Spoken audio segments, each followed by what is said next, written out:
Here's why your living room still feels messy even though you have decluttered.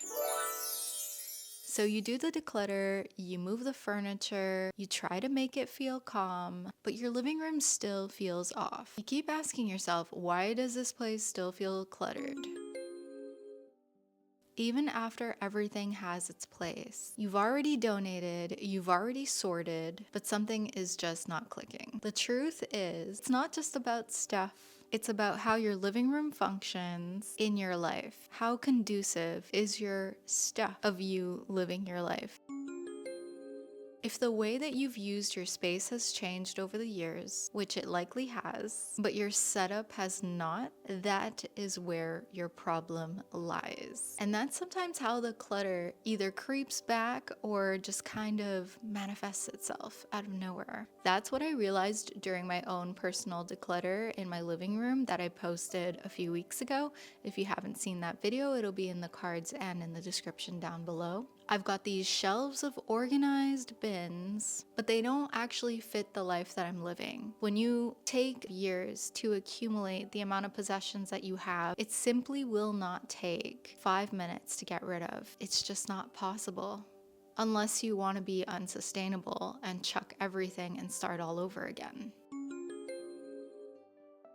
My living room, personally speaking, is also my workout space, my filming set. It's where I relax at the end of a day of work.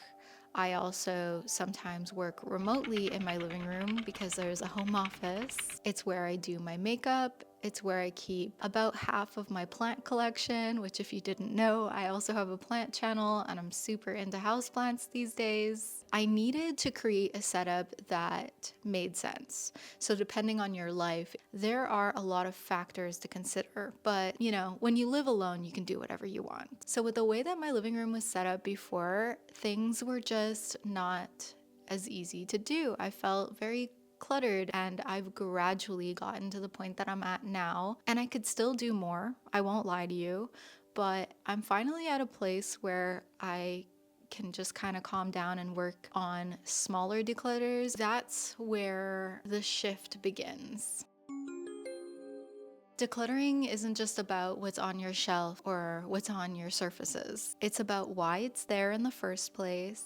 And if you want your space to feel different, you need to make it work for the person that you are today or the person you strive to be tomorrow. I split my long and awkward living room into 2 spaces using an IKEA shelf laid down on its side. So I have the Kallax, which is 2 squares high, 4 squares tall. It's essentially a room divider and also a storage space for my desk things. I turn the drawers that my desk has into makeup drawers because that's essentially where I sit down and do my makeup. I'm facing a couple of large windows. It's just the most logical place for me to sit down and do my makeup. I have my plant supplies close to my plants so that whenever I want to use the moisture meter. I have a couple of containers with keepsakes and photo albums that I'm just not ready to let go of. They're on the bottom portion of some of my shelves. Photo albums, things that are heavy and that are also just things I don't really need to be decluttering right now. Not everything has to go. I think that that's something that's really pushed. You don't have to declutter things just because you're not using them all the time.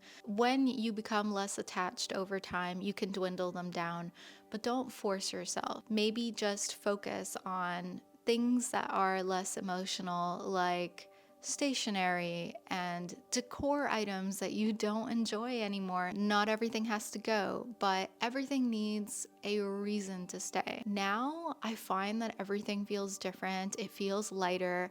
I have the space that I need to actually clean, because sometimes I find when you're like, oh, I'm gonna clean this weekend, and when there's so much clutter everywhere, you actually just end up sorting things as opposed to properly cleaning, like vacuuming, passing the mop, dusting surfaces. All of that gets pushed on the back burner when there are so many things in the way of you doing that.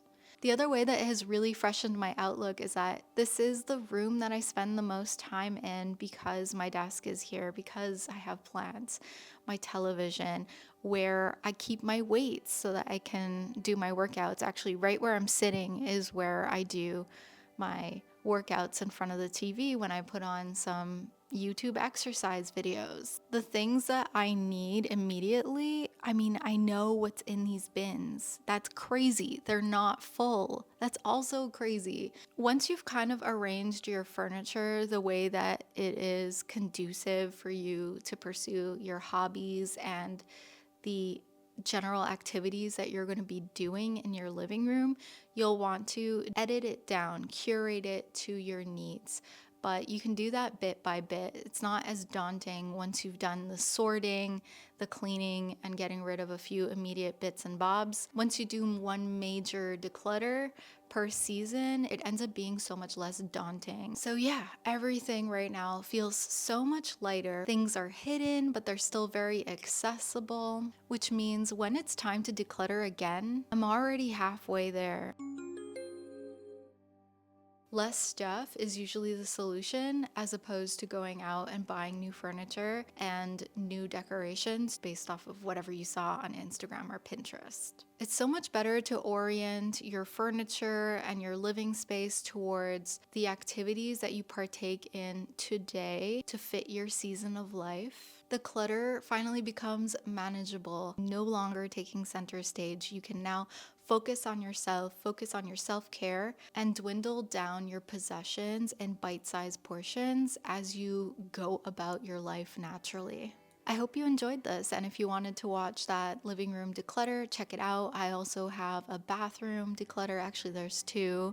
There's also linen closet declutter. I have done so many declutters on this channel and cleanups. I will link those in the cards and the description down below. If you made it this far, please put a cleaning related emoji in the comments so that I know you made it here, and I look forward to seeing you in my next video.